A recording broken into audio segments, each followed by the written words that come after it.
Hi, it's Will from StormTheCastle.com, and this is part 4 of the Sculpting Fantasy Miniatures tutorial. This part focuses on making armatures for your miniatures, and I covered a little bit of that in the previous tutorials, but I'm going to get in depth with it, especially because we're moving towards smaller miniatures now. If you've been following along with these tutorials, you should be making some larger miniatures, 6 inches, to get a feel for how to sculpt. And that's important because you have to get anatomy right, and you have to do your drawings, and you have to do some sculpting. And it takes time, so you got to practice that. So you should do a bunch of those at 6 inches, just using regular dough or Play-Doh or Super Sculpey or anything you want to do that. But anyways, let me get back to this particular tutorial, part 4, about making armatures. Now let me go over real quick what I've got here, the materials you use. To work on an armature, a small armature, you need somewhere to hold it tight while you're working on it. You can pick it up and look at it, particularly under a magnifying glass. And cork, a lot of people use cork. See, I've stuck them right in the cork there, and that works pretty good. I've also created a little holder for the armature like this by just rubber banding 2 pieces of wood together, and that works pretty well. I also have a small vise that I like to use. So those are some of the different options. Now, the material you use to make the armature is wire, and there's a lot of different types of wire you can use, and you can be flexible about it. It always has to be solid wire, and usually around 22 gauge, 24 gauge is pretty good. You can use bare wire, or you can use insulated wire. You can also use paper clips. But you'll have to, floral wire, the wire they use to tie up flowers and stuff with, that works pretty good too.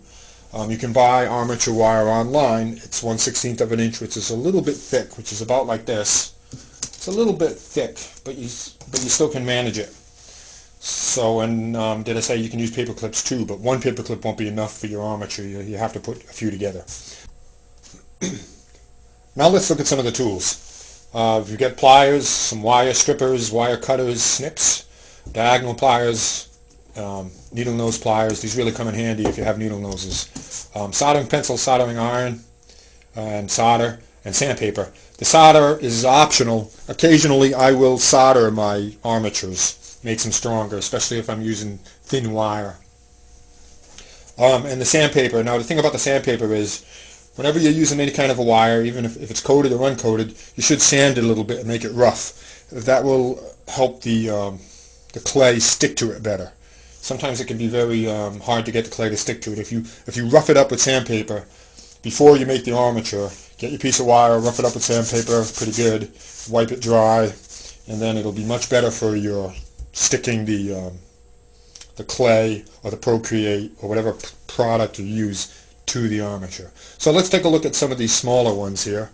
I'll show you that it's important that you understand the figure you're going to make before you start making the armature, because the armature is going to reflect the skeletal insides of that figure. So I got a few different figures here if you can see them.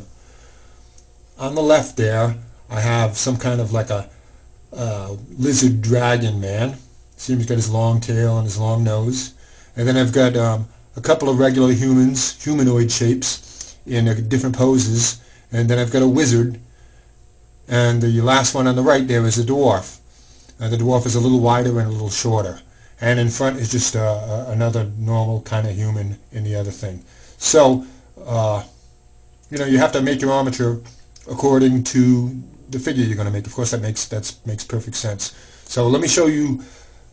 You can probably fiddle around with wire and experiment and come up with your own ways to make armatures, but I'm going to show you the way that I do it. It's pretty simple, and I'm going to show you using large wire. And that way you can see what I'm doing, and it's pretty quick and easy, and it makes a pretty good armature for a regular humanoid.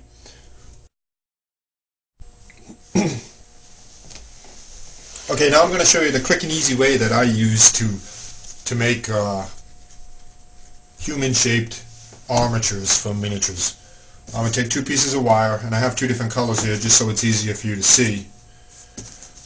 One of them is very long, one of them shorter. Take the short one, in this case the red one. I'll take one, the long one, and fold it in half like this. Then take the short one and put it right in there, right in the middle. right like that. Okay. Now get as deep a grab as you can on all three of those so they all hold still with a pair of pliers. Now wrap the outer ones around the center one. So the center one stays straight. The outer ones just twist around it, like this.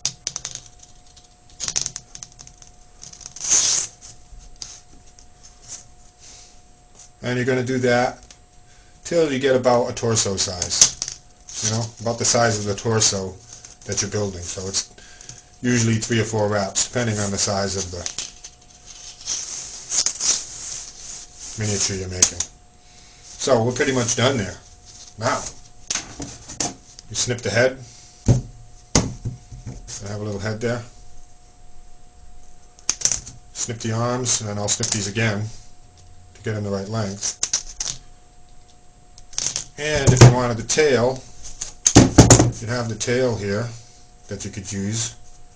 But we're making a humanoid, so let's snip that tail off.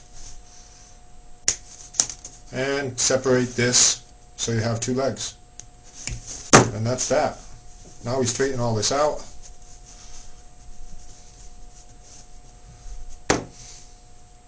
Start to make some shapes here. The shoulders. Alright, gonna put my shoulders in.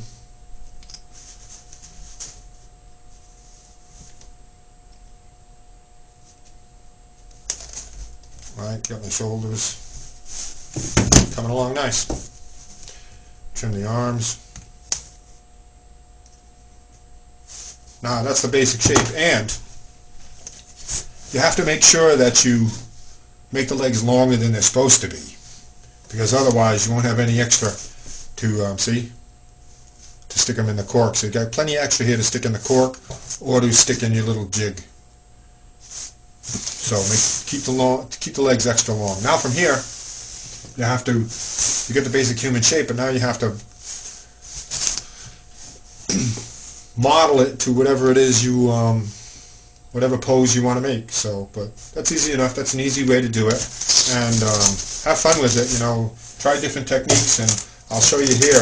I did a whole bunch of different ones. I was trying all different techniques, and I had some fun with it, different colors, and trying different shapes, and you know, I had fun. I really enjoyed making this lizard man. That was a fun one to make, and my favorite one's probably the wizard with his staff here. I like that one very much. So that's the end of this tutorial. I also have a web-based tutorial on my website for the same thing, and I'm continuing on with this. This is part 4. I'm continuing on to part 5, which is making a 3-inch miniature using Super Sculpt.